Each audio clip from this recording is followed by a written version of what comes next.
Hello दोस्तों, आज इस वीडियो में अपने इलेक्ट्रिकल थर्ड सेमेस्टर का जो पहला पेपर है 3001 उसके बारे में बात करेंगे। 3 मतलब थर्ड सेमेस्टर और एक यहाँ थर्ड सेमेस्टर के पहले पेपर से मतलब है, जो क्या है वो है इंट्रोडक्शन। और किसका इंट्रोडक्शन है? इलेक्ट्रिक जनरेशन सिस्टम का, मतलब कैसे पावर जनरेट होती है उसका इंट्रोडक्शन। अपने सभी को पता है कि जो प्लांट्स है, पावर प्लांट है, वहाँ क्या होता है, एनर्जी का जनरेशन होता है। और कौन सी एनर्जी की बात कर रहे हैं? अपने इलेक्ट्रिकल इंजीनियर हैं या रहे हैं तो इलेक्ट्रिकल इंजीनियर की या इलेक्ट्रिकल एनर्जी जनरेशन की बात करेंगे। तो आज अपने देख रहे हैं इस पेपर में 2021 का जो थर्ड सेमेस्टर का पेपर था उसके ऑब्जेक्टिव की बात करेंगे, क्योंकि अपने को जो 21-22 नंबर पास होने के लिए चाहिए होते हैं उसमें से 10 नंबर का तो सिर्फ क्या रहता है, अपने को ऑब्जेक्टिव मिलते हैं। और ये ऑब्जेक्टिव में नेगेटिव मार्किंग नहीं होती, सबसे बढ़िया बेनिफिट ये है। तो पेपर का पैटर्न समझ लेते हैं कि किस टाइप का पेपर आएगा आपका। तो पेपर जो है वो 3 सेक्शन में रहने वाला है। फर्स्ट सेक्शन में 10 क्वेश्चन होंगे और वो 10 के 10 क्वेश्चन कैसे होंगे? ऑब्जेक्टिव होंगे, एफएसए वाले होंगे, जिनकी आज अपने इस वीडियो में बात करेंगे। दूसरा सेक्शन रहता है शॉर्ट क्वेश्चन का। शॉर्ट क्वेश्चन रहेंगे जो कितने होंगे? 8 आपको दिए जाएंगे और उसमें से 6 आपको करने हैं। 5 लाइन के जो क्वेश्चन रहते हैं, तो छोटे क्वेश्चन आपको करने हैं 50 शब्दों तक जो है। और फिर तीसरा जो आएगा, सीव जो आएगा, वो रहेगा बड़े क्वेश्चनों का, जो क्या आता है 6 क्वेश्चन आते हैं, 4 आपको करने होते हैं। तो ये 3 सेक्शन में पेपर बटेगा। तो आज इस वीडियो में अपने देखते हैं कि कैसे अपने जो है ऑब्जेक्टिव क्वेश्चन इसमें आते हैं और उनके आंसर क्या रहने वाले हैं। तो चलो स्टार्ट करते हैं। पहला क्वेश्चन क्या है? पहला क्वेश्चन देखते हैं कि भारत में आमतौर पर बिजली उत्पादन किस आवृत्ति पे होता है? फ्रीक्वेंसी क्या रहती है जो इलेक्ट्रिकल जनरेशन की है? तो जो यहाँ इंडिया में है वो 50 हर्ट्ज पे जो है अपनी जो भी इलेक्ट्रिसिटी एसी जो है वो जो जनरेट होती है वो कितने हर्ट्ज फ्रीक्वेंसी पे रहती है? 50 हर्ट्ज। एच जेड मतलब यहाँ पे इसका जो है वो मात्रक है। ठीक है, तो ऑप्शन क्या रहा? तो पहले क्वेश्चन का बी आंसर जो है अपना एकदम राइट आंसर रहेगा। दूसरा क्वेश्चन देखते हैं अपने।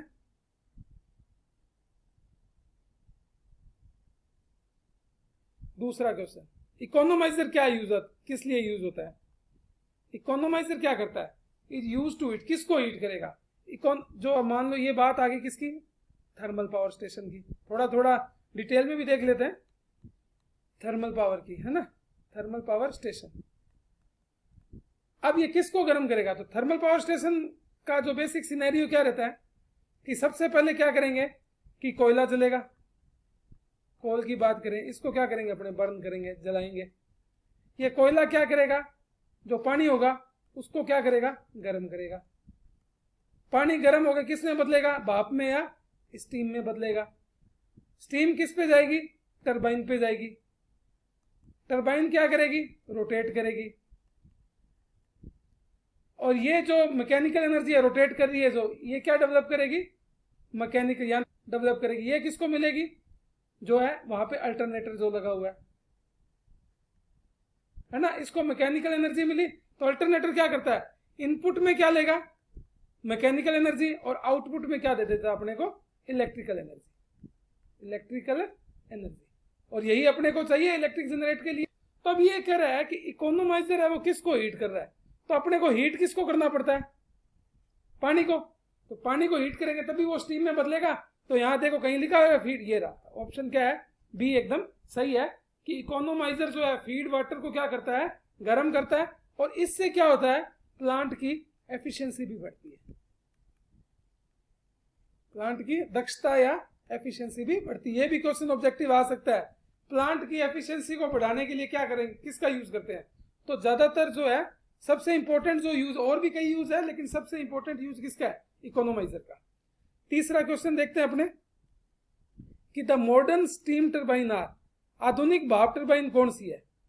भाप टरबाइन क्या करती है? टरबाइन हमेशा क्या करेगी कि जो स्टीम का प्रेशर आएगा उससे वो रोटेट होगी, है ना। तो और वो टरबाइन जो है रोटेट होकर क्या करेगी?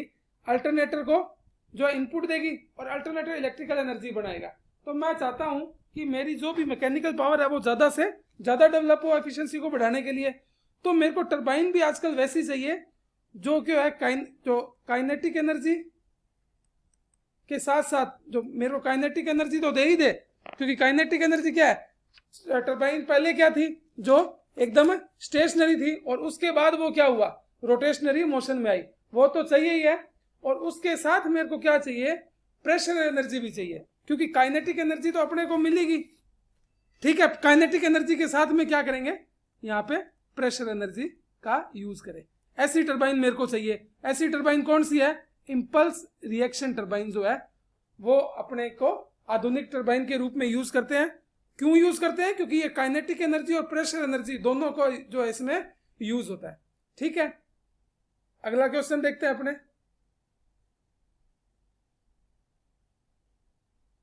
चौथा कि तापीय संयंत्र के स्थल चयन के लिए, मतलब जो पावर प्लांट है, थर्मल पावर प्लांट है, उसकी जगह कैसी होनी चाहिए वो देखें। तो मेरे को पता है कि जो थर्मल प्लांट है वो क्या है, उसमें सबसे पहले कोयला जलाना पड़ता है। तो क्या पहली चीज क्या रही स्थान चयन के लिए, कोयला क्या पहुंच जाए, आसानी से पहुंच जाए, है ना, उसके लिए बढ़िया ट्रांसपोर्टेशन हो और आराम से पहुंच जाए, उसके बाद उसको रखने की जगह हो। तो सबसे पहले क्या होगा कि फ्यूल की जो अवेलेबिलिटी रहनी चाहिए। और यहाँ जो थर्मल प्लांट है उसमें कोयले, पानी को गर्म किससे करते हैं, कोयले से।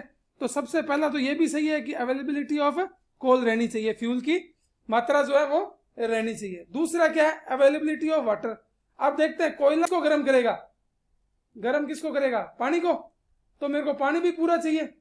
तो दूसरा भी सही है इसका कि पानी की जो है वो उपलब्धता रहनी चाहिए। अब तीसरा क्या है, डिस्टेंस फ्रॉम पोल्यूटेड एरिया। अब क्या है, पॉपुलेटेड एरिया। अब क्या है, क्योंकि कोयला जलेगा, धुआं वगैरह भी होगा, इससे राख भी निकलती है, फ्लाई ऐश बोलते हैं जिससे। तो ये क्या होना चाहिए, और पावर प्लांट को क्या चाहिए, जगह भी बहुत बड़ी चाहिए। तो उसके लिए क्या होना चाहिए कि आबादी क्षेत्र से क्या होना चाहिए, बाहर होना चाहिए, क्योंकि आबादी क्षेत्र में क्या है, जगह जो है वो महंगी भी मिलेगी, फिर वहां पे पोल्यूशन भी होगा, फ्लाई ऐश भी गिरेगी। तो डिस्टेंस भी होना चाहिए किसी आबादी क्षेत्र से। तो इसका आंसर सही कौन सा रह जाएगा, डी, उपरोक्त सभी। ये सभी चीजें इसमें क्या है वो सही है, ठीक है जी। अगला क्वेश्चन देखते हैं। डीजल संयंत्रों का मुख्य रूप से उपयोग किया जाता है। अब देखो पावर प्लांट है, जो भी थर्मल पावर प्लांट है, ये क्या होते हैं, ये बेस लोड प्लांट होते हैं। कि हमें क्यों इलेक्ट्रिसिटी क्या रहती है, नीड हमेशा रहती है, इलेक्ट्रिसिटी की नीड तो रहेगी, 24 घंटे रहेगी। तो जो 24 घंटे चलता है वो क्या कहलाता है, बेस लोड प्लांट कहलाता है, जैसे कि थर्मल पावर प्लांट है। अब कई बार ये होता है कि जैसे मान लो कि शाम को एसी वगैरह सारे चल जाते हैं, तो उस गर्मी में, या दिन में क्या है कि सारे इंडस्ट्री चलते हैं, तो उस टाइम कई बार क्या होता है, लोड डिमांड क्या होता है, बढ़ जाती है। लोड डिमांड क्या हो जाती है, हाई हो जाती है। तो उस समय कुछ टाइम के लिए, सिर्फ जैसे मान लो 2 घंटे के लिए लोड बढ़ा, तो उस टाइम के लिए जो प्लांट चलाए जाते हैं उन्हें क्या कहलाते हैं, जो पीक लोड प्लांट कहलाते हैं। जैसे कि जनरेटर से अपने हाथों हाथ देखते हैं ना, घर पे लाइट गई, जनरेटर चला लिया, उसी प्रकार से पावर स्टेशन पे भी वो चीज रहते हैं। तो डीजल प्लांट कैसे प्लांट होते हैं, 24 घंटे ये नहीं चलते, ये खाली जब पीक डिमांड होती है अपनी, कि जब 24 घंटे में जिस टाइम अपने को इतनी ज्यादा डिमांड है कि अपना पावर प्लांट भी पूरी नहीं कर पा रहा, उस टाइम अपने क्या करते हैं, डीजल जनरेटर भी या डीजल प्लांट है उनको भी यूज कर सकते हैं, ठीक है। तो इसका आंसर ए एकदम सही रहेगा। अगला छठा क्वेश्चन क्या है कि जो हाइड्रो प्लांट होते हैं उसमें सर्ज टैंक का क्या यूज है, या mover is known as, surge tank and prime mover is known as, क्या कहलाता है सर्ज टैंक। पहली बात तो ये, हाइड्रो प्लांट कैसा होता है कि ऊपर एक पानी का क्या होता है, रिजर्वायर होता है, डैम भी बोल सकते हैं अपने आगे ना, ठीक है। यहां से क्या होता है, टरबाइन यहां जो कनेक्ट होती है उससे पानी सीधा प्रेशर से पानी जाता है, प्रेशर से क्या जाता है, इधर पानी जाता है, और वही यहां से जो डैम से पानी आएगा वो कहां जाएगा, इस टरबाइन पे गिरेगा, है ना। तो जब क्या होता है, कई बार प्रेशर बहुत ज्यादा हो जाए तो ये पाइप क्या रहता है, फटने का डर रहता है। तो उस हाई प्रेशर को कम करने के लिए कई बार, या वाटर उसको हम भी बोलते हैं, हम को कम करने के लिए क्या करते हैं, अपने सर्ज टैंक का यूज करते हैं। किसका यूज करते हैं, सर्ज टैंक का। ठीक है, वो सर्ज टैंक इसने यही पूछा है कि पाइप, जो पाइप है वो प्राइम मूवर मतलब टरबाइन, ठीक है, और दूसरा सर्ज टैंक के बीच में, सर्ज टैंक कहाँ लगा रहता है, यहाँ। तो ये पूरा ये क्या है, ये इसको मैं बोलता हूं पेन स्टोक। क्या बोलते हैं, पेन स्टोक। ठीक है, तो अपना जो है पेन स्टोक, इसका आंसर जो है मेरा वो सही रहने वाला है। ठीक है दोस्तों, अगला क्वेश्चन देखते हैं।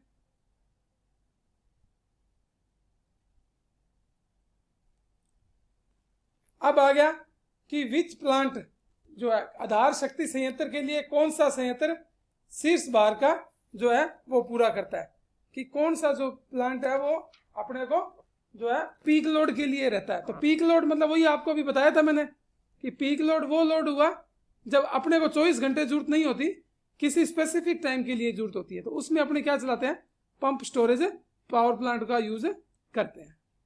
ठीक है जी, अगला क्वेश्चन देखते हैं अपने।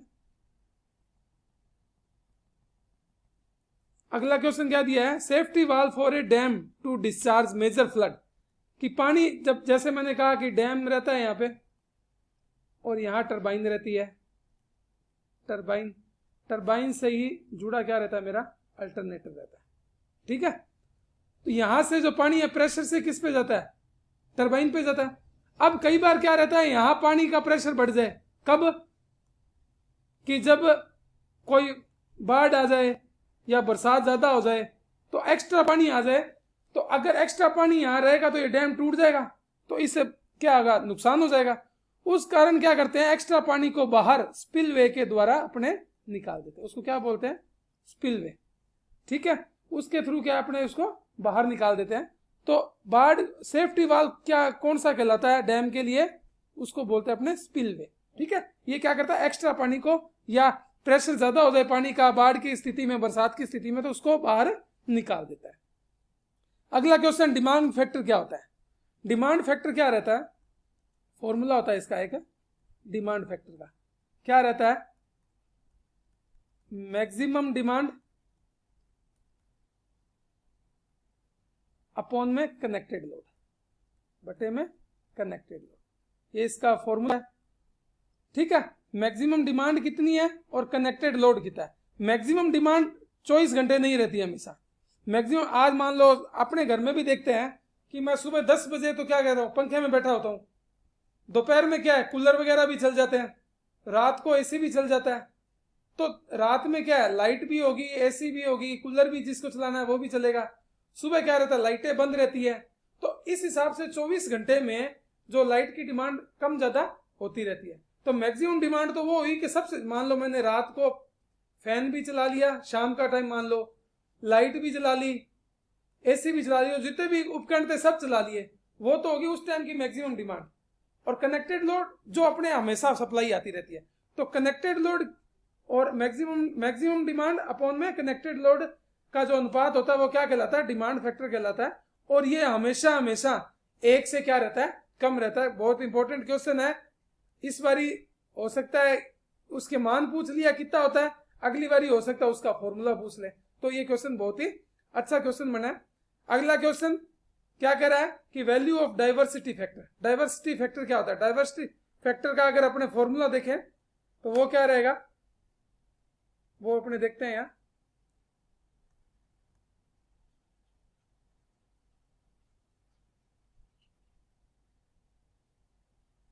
डाइवर्सिटी फैक्टर का फॉर्मूला रहता है सम ऑफ इंडिविजुअल डिमांड,